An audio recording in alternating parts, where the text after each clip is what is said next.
ஆண்டவரே இந்த பிரச்சனைக்கும் எனக்கும் சம்பந்தம் இருக்க கூடாது. ஆமென். சாசு உங்களை ஜெபிக்கிறதுல இருந்து தடுக்கிறானாலே நீங்க புரிஞ்சுக்கோங்க, அவன் வேலை ஆரம்பிச்சுட்டான். உங்களை ஜெபிக்க விடாம செய்யறான்னாலே அவன் வேலையை அவன் ஆரம்பிச்சுட்டான்.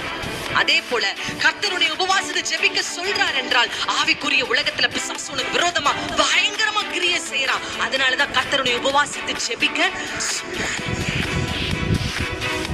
புரிந்து கொள்ளுங்க, நம்ம கிறிஸ்துவர்கள் ஜெபிக்கிறதே இல்ல.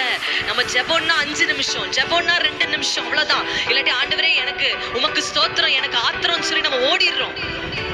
நீங்க எதிர்பார்க்காத ஒரு கஷ்டத்தை நீங்க பார்த்து கொண்டிருக்கலாம். கடன் பிரச்சனை, குடும்ப பிரச்சனை, வியாதி, ஏதோ ஒண்ணுல நீங்க சிக்கி கொண்டிருக்கிறீங்க. கர்த்தனோட பேசுறாரு. எத்தனையோ ராஜாக்கள் வந்தார்கள். தரியு வந்தார், நேபுகாத்நேசார் வந்தார், பெல்தஷாத்சார் வந்தார். ஆனா தானியேலுடைய அரியணையிலிருந்து